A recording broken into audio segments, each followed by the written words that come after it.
Santa Monica Gatorettes performing here at halftime at the Gold Dome as their Gator basketball team leads by a score of 27-21 as we are at intermission. And we talked about our halftime guest, Brandon Gilmore, the digital media coordinator at Santa Monica High School, is also the gaming club sponsor, Esports, Santa Monica Gator Gaming. And welcome aboard, Mr. Gilmore. Won't you tell us a little bit about esports and what's going on in that department with Santa Monica High School? Absolutely. Thank you for having me. Esports, I always feel like I have to give a little bit of a caveat when I talk about it because I always need to tell people, no, I'm not making any of this up.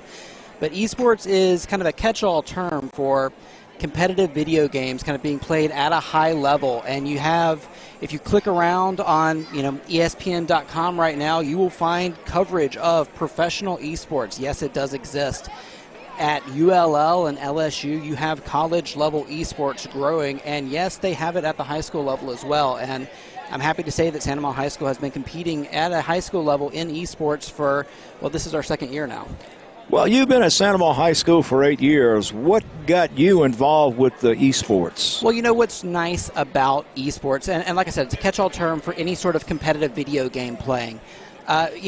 Video games kind of engages a different part of the student population than traditional athletics does. And so it started off as a club, a way to get kids kind of involved, a little more engaged in school that might not have otherwise been. And then, we like to say at Santa Monica High School that we excel in everything we do. And so we found a way to make it competitive. And so we started looking, how can we take what we are doing and compete against other people? And so we joined a league that coordinates nationally, and we compete against other high schools across the nation online, from our own homes right now. But we compete against these other schools across the nation, and we try to bring trophies home to Santa Monica High School in video games. Well, so, when you talk about esports, how do you go about putting together a team? How do you have tryouts? How many do you have on a team? How does it all go about working? It's shockingly similar to traditional athletics. I kind of put out an open call to my student body, who's interested, who's good. And just like if I were doing, walk-ons for a baseball team, everyone comes and I schedule a time, they sign up online, and I watch them play. And, I take the people that are the best, and I might have a second tryout, a callback, and then they compete. And I've got a varsity squad, a JV squad, and a freshman squad. And, it's maybe 5 people on a team with a couple of backups, not unlike a basketball roster. And they go and they compete. And, we actually had our varsity squad for one of the games actually made the playoffs last season, went all the way, and got runner-up. They were the second in the nation out of 60 different schools across the nation competing in this game. And so, it's a very traditional, it's very similar to traditional athletics, but obviously unique in its own way as well.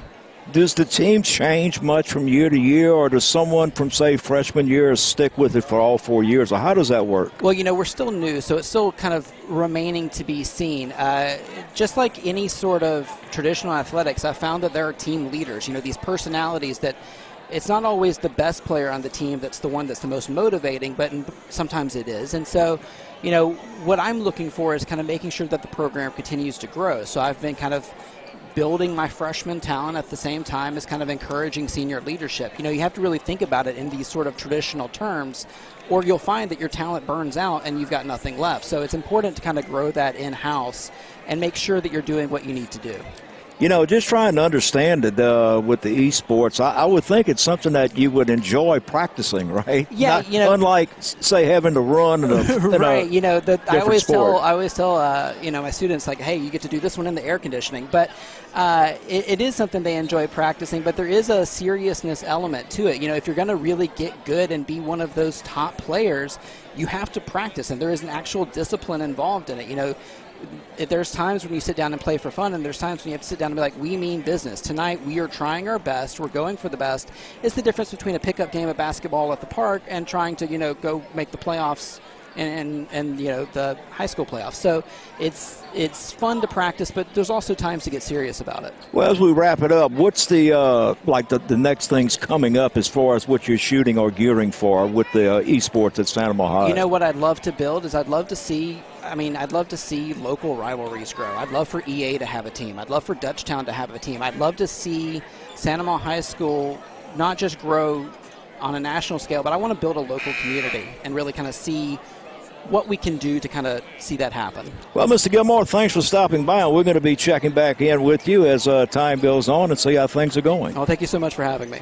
And we'll be back. It is a 6-point Santa Maria lead at the half. You're watching the EATEL Game of the Week.